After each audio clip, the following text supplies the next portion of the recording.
Et tout le monde pensait au début qu'il ne s'agissait que d'une simple inondation. On rejoint ce qui avait été dit déjà ce matin. Et sans téléphone, sans couverture radio, et c'est au lever du jour que les renforts ensuite sont envoyés sur site, dès malheureusement la découverte des premiers corps. Il y a un an, la Vendée subissait de plein fouet la catastrophe naturelle baptisée Xynthia. Tout le monde s'était alors mobilisé pour secourir sous une forme ou une autre les sinistrés des communes touchées par la tempête.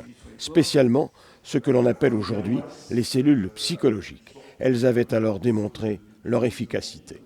Un an plus tard, les acteurs des secours psychologiques se sont réunis au cours d'un colloque fort intéressant à La Roche-sur-Yon au théâtre municipal. Manière de faire le bilan de leur action et de démontrer l'utilité de ces équipes, encore appelées cellules d'urgence médico-psychologiques, qui viennent au secours des victimes. Une journée organisée par l'Institut de formation associatif du Grand Ouest.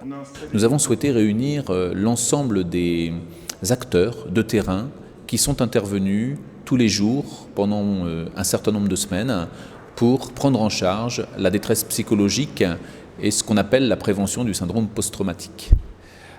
Ce que je dois vous dire, c'est qu'aujourd'hui, notre ambition, c'est de faire en sorte que l'ensemble des acteurs se retrouvent autour de ce moment douloureux, mais aussi ce moment où les compétences des uns et des autres ont été mises en synergie pour que l'ensemble des populations puissent trouver une oreille, une écoute attentive pour faire en sorte que, malgré le drame humain, qui est bien évidemment inhérent à une catastrophe naturelle d'une telle ampleur, pour que ce drame humain soit pris en charge sur le plan psychologique et qu'on limite le plus possible les dommages psychologiques chez les habitants. Aujourd'hui, sont plutôt rassemblés les acteurs de la santé mentale, de la psychiatrie publique, qui sont des professionnels volontaires, qui sont allés sur le terrain tous les jours, prendre en charge les habitants sinistrés. On peut dire aujourd'hui que le bilan est extrêmement positif. On peut dire que la psychiatrie publique a rempli une mission qui est une mission peut-être nouvelle pour le grand public, une mission souvent méconnue. La prise en charge des personnes en cas de catastrophe bien évidemment naturelle ou autre catastrophe qui impacte la psychologie des individus, aujourd'hui nécessite une grande proximité, une grande écoute, une grande attention. Et les équipes du CHS Georges Mazurel, en l'occurrence, sous l'autorité du docteur Yves Bescon, qui est coordonnateur départemental de la CUMP, ont fait un travail exemplaire, extraordinaire, reconnu par tous, mais tout cela dans la coordination. Je pense que Xynthia est un tsunami psychologique, à la fois des victimes directes, des sinistrés, mais aussi pour tous les acteurs du secours et de la prise en charge des sinistrés au fil des semaines.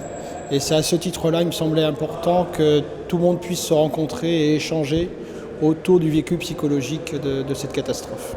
Ce qui a marché en Vendée dans la prise en charge des sinistrés pour Xynthia, c'est que les gens se connaissaient auparavant et avaient travaillé auparavant. Et je crois que ça, sans coordination de l'ensemble des acteurs et donc sans connaissance, parce qu'il ne peut pas y avoir de coordination sans connaissance, on ne peut pas être opérationnel sur le terrain dans une catastrophe de cette ampleur-là. Donc je crois que ce qu'on peut en ressortir, c'est qu'il y a nécessité de coordination et donc nécessité de connaissance des hommes de terrain. Rappelons que ces cellules médico-psychologiques ont été créées par Xavier Emmanuelli, à l'époque secrétaire d'État à l'action humanitaire et sur instruction du président de la République.